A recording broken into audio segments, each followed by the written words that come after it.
ગુજરાત હવે નંદન વન બની ગયું છે. ગુજરાતના શહેરો સ્વચ્છ અને સ્વસ્થ બની ગયા છે.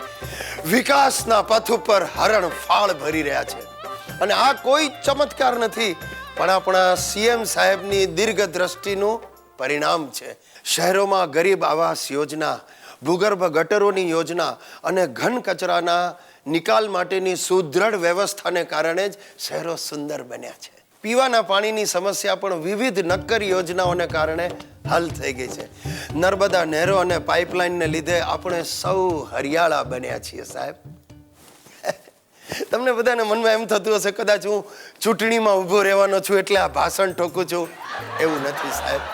હું ચૂંટણીમાં ક્યાંથી ઊભો રહું? મારા પોતાના પગ પર ઊભા રહેવાની પણ મારામાં આજે તાકાત નથી. પગ સૂજીને દડા જેવો થઈ ગયો છે. સુશીલાના હાથમાંથી સાણસી છટકી અને મારા પગ પર પડી. પણ તમને કહી દઉં, સુશીલાએ સાણસી જાણી જોઈને નથી વગાડ્યા, એના હાથમાંથી અજાણતા સરી પડી. સુશીલા હવે ગુસ્સે નથી થતી, કારણ કે એ નિરાધાર મહિલાઓને સહાય અને આત્મનિર્ભર બનાવવાની સરકારની યોજનાઓમાં જોડાઈ ગઈ છે. સમય મળે આંગણવાડીમાં પણ જાય છે. અને એના કારણે નવરા બેઠા નખોદવાળેની પ્રવૃત્તિઓ બંધ થઈ ગઈ છે. અને એને લીધે જ ઘરનો અને રાજ્યનો સમાંતર વિકાસ થયો છે. મારા ગુજરાતનું મને ગૌરવ છે. અને હું ગુજ્જુભાઈ ગિરીશ કુમાર છું એનું મને વિશેષ ગૌરવ છે. તમને બધાને પણ મારે માટે માન છે, લાગણી છે, કારણ કે હું ગુજ્જુભાઈ છું. દુનિયા આખીમાં મારો વટ છે, કારણ કે મારા મુખ્યમંત્રીનો વટ છે. ગુજરાતનું ગૌરવ વધાર્યું છે નરેન્દ્રભાઈએ. અરે નામ એવા ગુણ સાબિત કર્યા છે આ નરબંકાએ. હવે તો આખી દુનિયા ગર્વથી કહેશે, આપને અગર ગુજરાત નહીં દેખા તો કુછ નહીં દેખા. દર્શક મિત્રો, તમે સૌ જાણો છો કે સાહિત્ય મારી નસે નસમાં વહે છે. હું સાહિત્યનો કેવો ઊંડો અભ્યાસી છું. શૃંગાર રસ અને શબ્દ ભંડોળ મારી પાસે ભરપૂર છે. અને એટલે જ હવે મેં મારી આત્મકથા લખવાનું નક્કી કર્યું છે. પૂજ્ય બાપુની આત્મકથાનું શીર્ષક હતું મારા સત્યના પ્રયોગો. હું રાખીશ મારા સહન શક્તિના પ્રયોગો. તમને કહી દઉં, આ પુસ્તકમાં મેં મારા જીવનની બધી જ ઘટનાઓનું વર્ણન કરવાનું નક્કી કર્યું છે.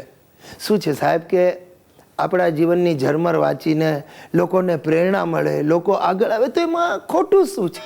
હા, પણ અમુક વાતો હું છુપાવીશ.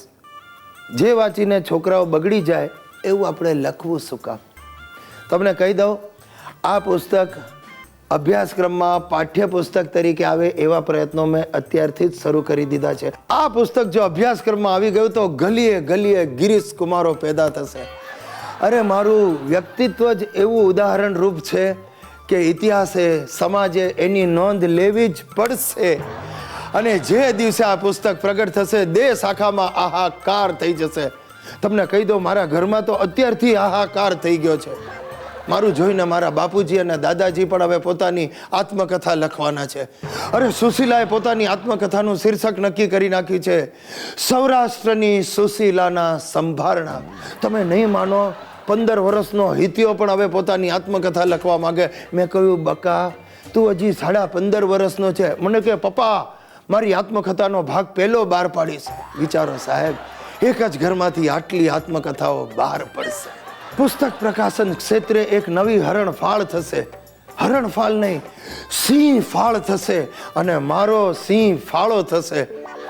કેવું ફાઇન ગોઠવાઈ ગયું, જોયું? સિંહ ફાળ, સિંહ ફાળો. શું છે સાલું, એકવાર તમે સાહિત્યમાં પડો ને પછી બહાર નીકળાતું જ નથી. મારું કુટુંબ ગુજરાતી સાહિત્યની ગગનચુંબી ઇમારતની ગોર ખોદશે, એટલે કે પાયો ખોદશે. જય જય ગરવી ગુજરાત.